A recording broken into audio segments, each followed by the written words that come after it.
And it's just fun. You just see all types of people. It just seems like everybody just comes and gets along. Every year, a little bit of Germany comes to downtown Newberry. We'll take a look at this year's Oktoberfest. One search comes through all the databases, but you can have that feature where you can go directly to a database where it's specific.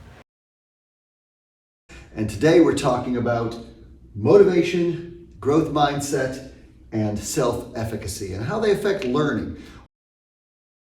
If you're on the go and listening, you can play it through the car, and it supplies information about what we do and what faculty members are doing. It gives a personal touch. Podcasts aren't background noise. Now they're a primary source of information and entertainment for millions. And some on the Newberry campuses are exploring their potential.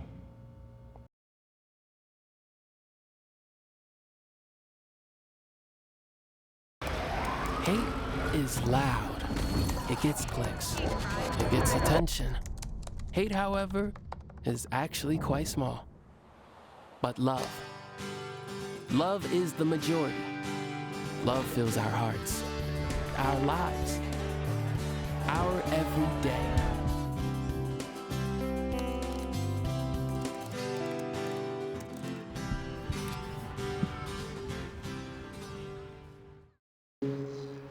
Dear moms and dads, what you have achieved here today is going to help us and our futures. It is why we are coming up on stage to collect your diplomas. You know it's true. Mom, we love you always. Everything I do. When you graduate, they graduate. Visit finishyourdiploma.org to find free and supportive adult education centers near you.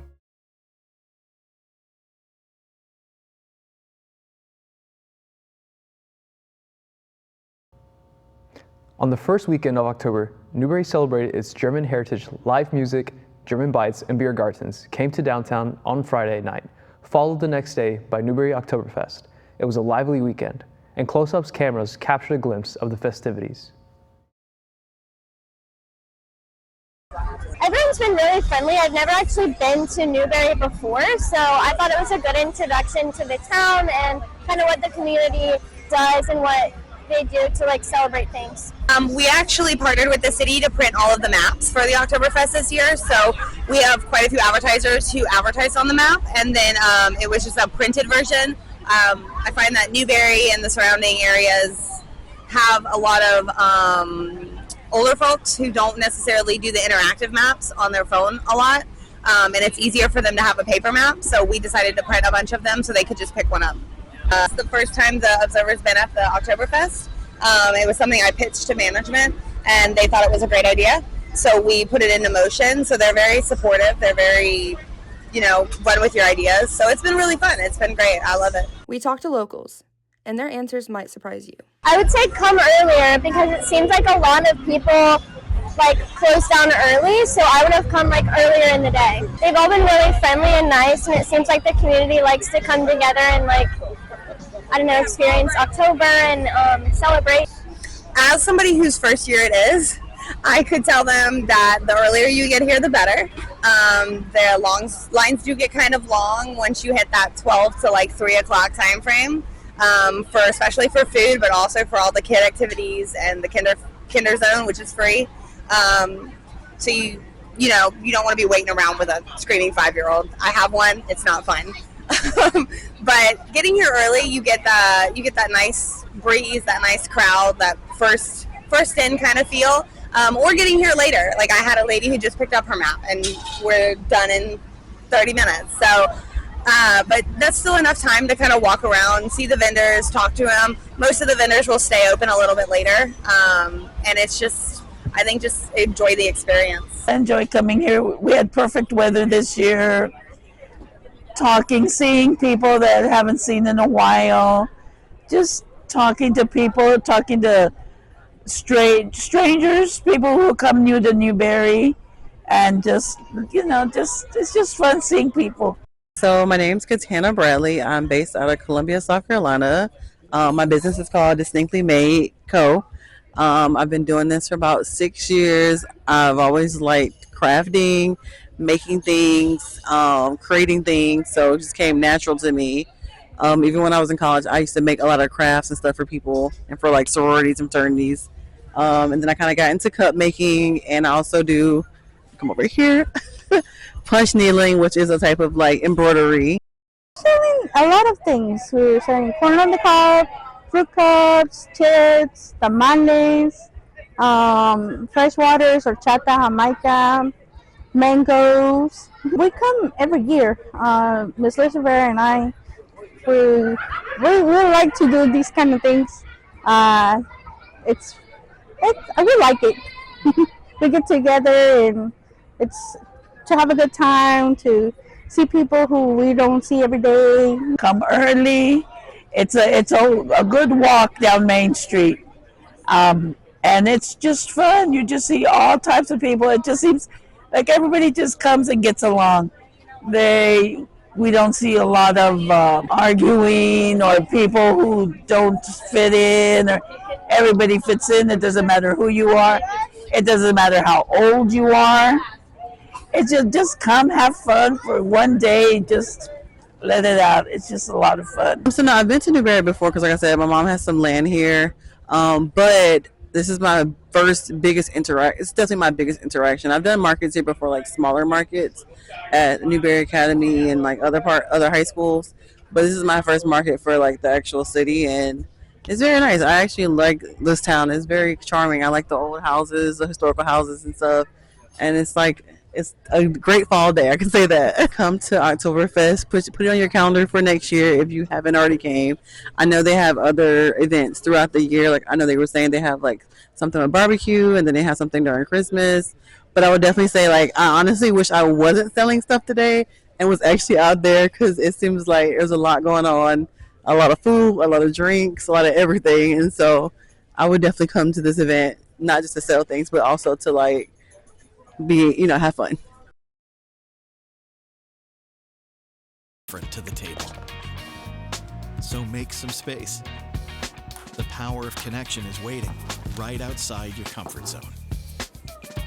Learn how you can help strengthen your community at belongingbeginswithus.org/teamup.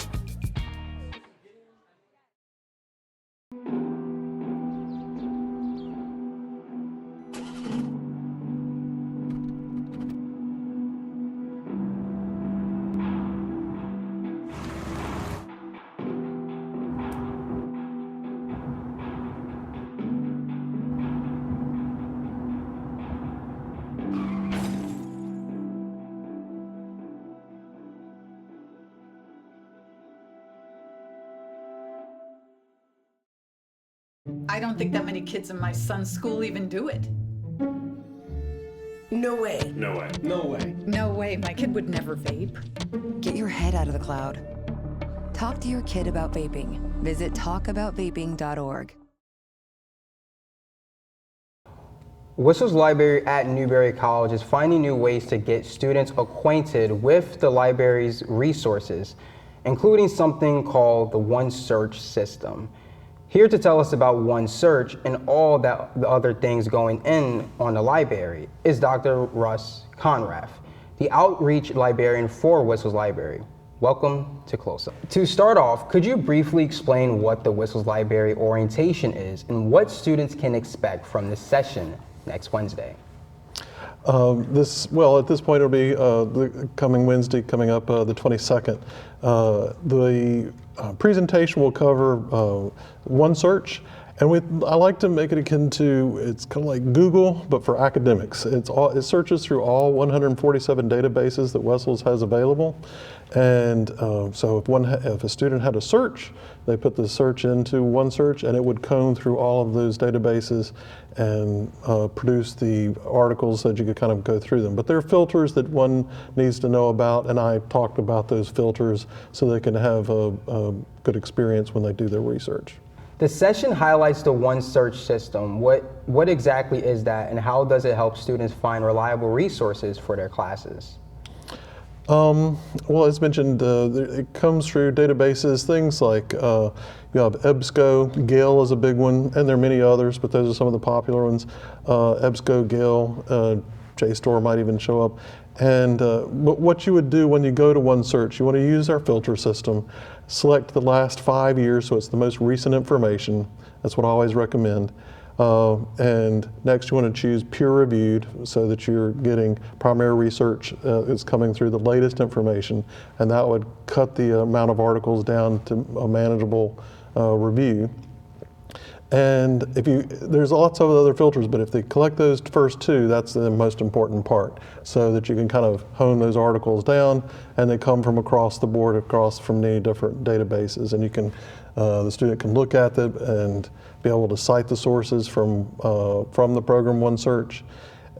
And so it's a really good tool when you're searching, as opposed to searching something like a meta search engine like Google, where it just kind of searches the wild web. And then there's also influencers like advertisers and things like that, where using OneSearch is a level playing field. There aren't any advertisers involved. So how do you think sessions like this can impact students' research skills and confidence in regards to using the library resources?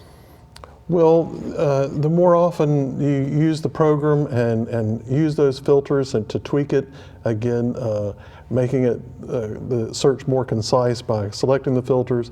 And the other advice I give folks when I go to the classes, or online in this case, coming up on Wednesday, is take your research in small chunks, and you can save the articles once you're logged into the Wessels library. The Alma is the name of the program, but you don't have to worry about that per se, but always log in the top right corner when you log into OneSearch. And aside from OneSearch, what other valuable library services or tools do you think students often overlook? Things that they overlook. Well, again, looking at those other filters, varying your searches. Make sure you either use an app or the old-fashioned thesaurus. Vary those search terms so that you could kind of, if you get stuck and you're getting the same articles or too many, then you would maybe want to vary those search terms so you have exposed to different articles, and that would be helpful when you use OneSearch. And then if you want to be more direct and you're in a business class, so there's Business Insights through Gale, you can go directly to our bases and that's part of Wessels and look at just that particular database. And that's an overlooked feature. There's a nursing database, and you can go there if you're in the nursing program and specifically search inside of those. And those are Gale products. It's a really great tool. So those are things that to dive a little deeper, you can use that. So OneSearch combs through all the databases, but you could have that feature where you can go directly to a database where it's specific. And so for students who might kind of feel intimidated by doing academic research, how does the library team support them? Well, we have several ways that you can get in touch with us. We have a chat feature that's built into the Wessels library page. If you had a student had a question, you can email myself, Dr. Russ Conrath, or just russ.conrath@newberry.edu. And do you see this orientation as a part of a larger effort to strengthen information literacy across campuses? That's definitely my hope. Offering, anybody can sit in on the one that's coming up on Wednesday, the online students, but also our students who are on campus. Anybody can step in to that invitation that I sent out for the 22nd, and so that you can we can explore the databases. We lightly touch, of course, on with APA and citations and different citation generators. The Writing Center, Noodle Tools is one that's it's endorsed there, and I encourage that. So there's lots of things to explore in that respect that I touch on. What message would you like to share with students about making the most out of absolutely everything Wessels Library has to offer? Well, I would encourage you to come by and see us in person. One of us is always there and glad to help field any questions you may have. No matter how small you think it is, or don't feel intimidated, come by and talk to us. We're approachable. And email us if you don't have a way to be able to get by. We're pretty quick with answering. And there's also, like I said, there's a request a librarian on the web page, for the library landing page, and you can fill out that. And the other things to listen to is I have There's a newsletter I encourage you to look at that I send out to all the students, and it's also posted on the library landing page.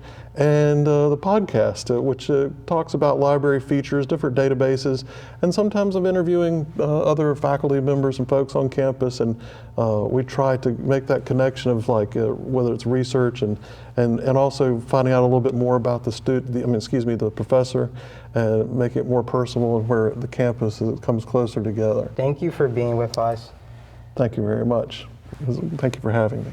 And Close-Up will return in a short moment. Love the hustle, Cliff. Who are you? Your lungs. We're quite proud of you. Even though you quit smoking years ago, you may be at risk for lung cancer. Okay. Well, with the routine screening, you can detect it early when it's more curable. Sounds good, guys. Can I get a little space here? Biologically, no. Okay. Listen to your lungs. Get a routine screening that could save your life. Talk to your doctor and learn more at savedbythescan.org. When I never graduated from high school, I realized I wanted to go back to school because I didn't want to work these back-breaking jobs the rest of my life. With the help of my father and having my son, that was all the motivation that I needed to come back to school. I felt accomplished, made me feel that I could take on whatever challenges life throws at you. Find free adult education classes near you at finishyourdiploma.org. You're watching NCTV-Newberry.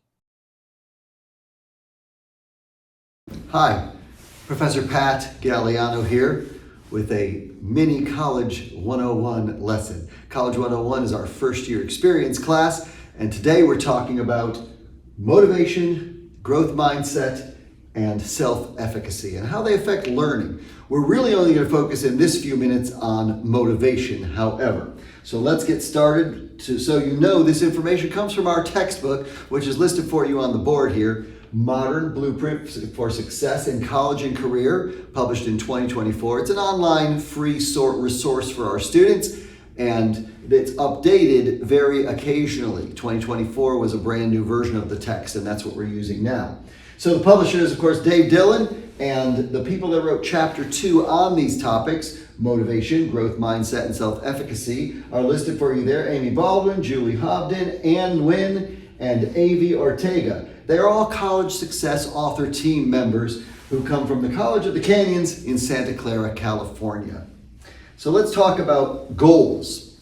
People have to be motivated to do anything, right? And that involves having a goal. Some goals are longer term, such as for you all, some of those goals might be to graduate from college, right? To get a good job. Those are longer term goals. That's not going to happen in the next little while because you're first year college students right now. There are also everyday mundane goals. Some of your mundane goals might be just making sure you get to class on time. That's a great goal to have. Punctuality is important. Or making sure you get to class. Making sure you start your assignments the day that you are assigned that work, so you don't wait till the last minute. Maybe you don't finish it the day you're assigned, but don't wait till the last minute as well. So we have longer term goals and shorter term goals. And any behavior choice you make is usually a result of a goal you have. What is your goal when you go to the cafeteria? Well, you want to satisfy your hunger. Again, you're motivated to do something because you have a reason. It's a goal you want to fulfill. Moving along, motivation can be intrinsic or extrinsic. Sometimes it's motivated by the process of itself. That's where you're motivated by learning and you have a curiosity, an intellectual curiosity. That's where learning is pleasing. When you have extrinsic motivation, that's because you're motivated by the benefits associated with achieving the goal. Like you get good grades, you stay eligible for your athletics. Or you get to keep your scholarships when you have certain amounts of grades. So both are good. You should have a combination of both intrinsic and extrinsic motivation to make it the best. If it's all extrinsic, your college might be not quite as fulfilling. So how do we get motivated? Well, in 1970, a psychologist named Abraham Maslow, who's one of the most influential psychologists of the 20th century, developed what he called the hierarchy of needs. And if you don't know what a hierarchy is, it's another word for ranking. Ranking the needs that people have. All people have these needs is what Maslow put forth. And he talks about deficit needs, and Maslow also talks about deficit needs need to be satisfied first. So let's take a look at this hierarchy of needs and how it deals with deficit needs, growth needs, and the hierarchy itself. And the premise of this hierarchy, as you can see right here, the physiological needs are on the bottom of the pyramid. And what we have there, physiological needs. Every human being needs air, water, food, and shelter. And without those, Maslow put forth that you can't advance on the pyramid to get your other needs met until these basic needs that every human has are needed. These are survival needs. That's really what you need to survive. Then, after a human has those satisfied, you can go to safety needs. Safety needs, personal security, employment, and resources. We need these items before we can worry too much about love and belonging, but all humans need love and belonging. So as we move up the pyramid, esteem needs like respect. People want to be respected, right? You all want to be respected by your coaches, by your colleagues, by your teachers, and we do too. Respect and esteem needs. And the top one up there, the self-actualization needs. When you look here, the bottom level of the pyramid, the Maslow's hierarchy, are physiological needs, and as you move up, you work through your psychological needs. Again, we talked about a little bit deficiency needs on the last slide. These are deficiency needs. Without these, you can't go to the growth need at the top, which is your self-actualization. So that's a little bit about how people are motivated, why people are motivated, and when you set goals, whether they're mundane daily goals or longer term goals like graduating from college and getting a job, they're all good goals. You have to go for them and use your motivations to find a way to get there.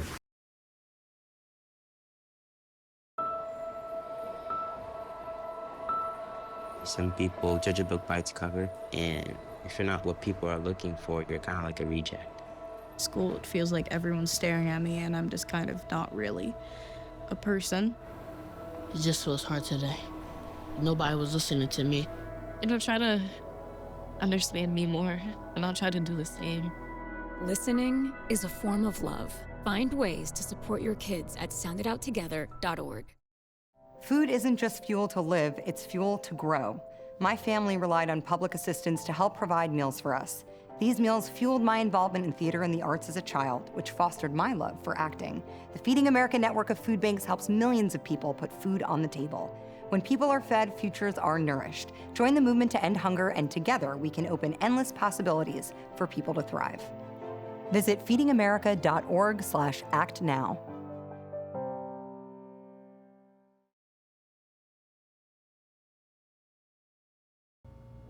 Whether it's a part of your daily routine or just an occasional listen, podcasts have become a big part of the modern media landscape. There are podcasts on just about any topic: politics, sports, true crime, science, or anything else. And they're getting more popular. At Newberry College, a few students and faculty are getting in on the trend, both inside the classroom and out. Podcasting has become a huge trend several years ago, especially in 2020 when there was a huge trend of viewers during the pandemic. Over the years, podcasting has grown in a way that it's way easier for everyone to express and share their opinion publicly with others around the world. Named the Wessels Library Podcast. It's something that we've been working on for roughly 2.5 years. It's something that started off small, where you ended only doing 5 minutes at a time on certain topics. And as we've kind of got the technology together and the formatting down, it's grown from that to roughly 20 to 30 minutes. And the concept behind the podcast is really to connect what we do at Wessels with the outside world beyond the building. Target audience is really the students, but then again, everybody on campus. It's a medium where you can listen to it on the go, whether you're walking across campus and kind of listen through your AirPods, earbuds, if you will. And whether you're driving, you could maybe put one in. Like a lot of people don't do that. Don't recommend it to the but make sure you're aware of your surroundings. Public service announcement.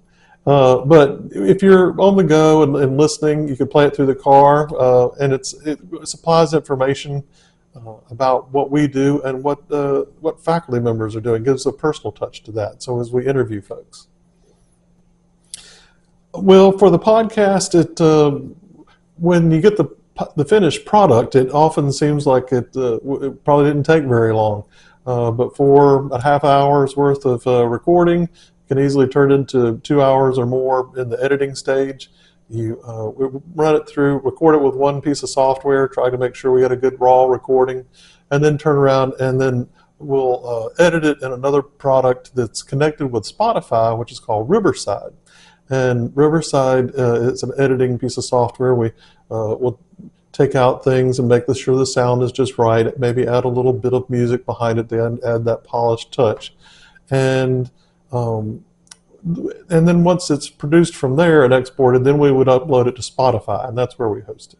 We still use a microphone, much like this one, or there's another one out there that's called Zoom, and they're really good. So having a good quality microphone is important.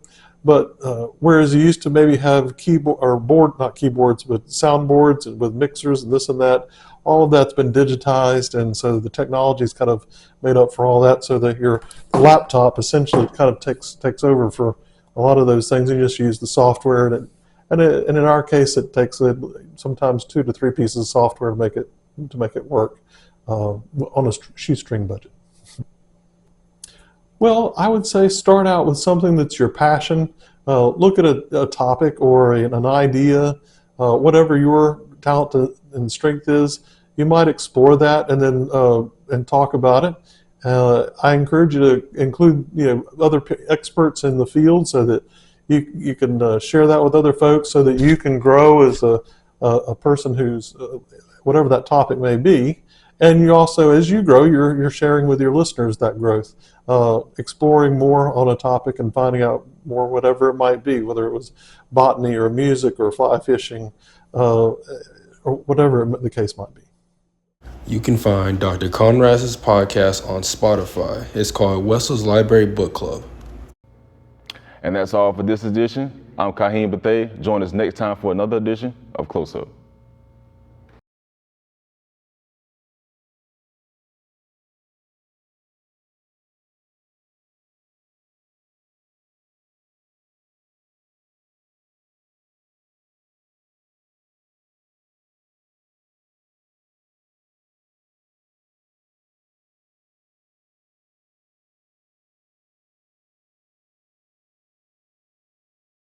NCTV Newberry.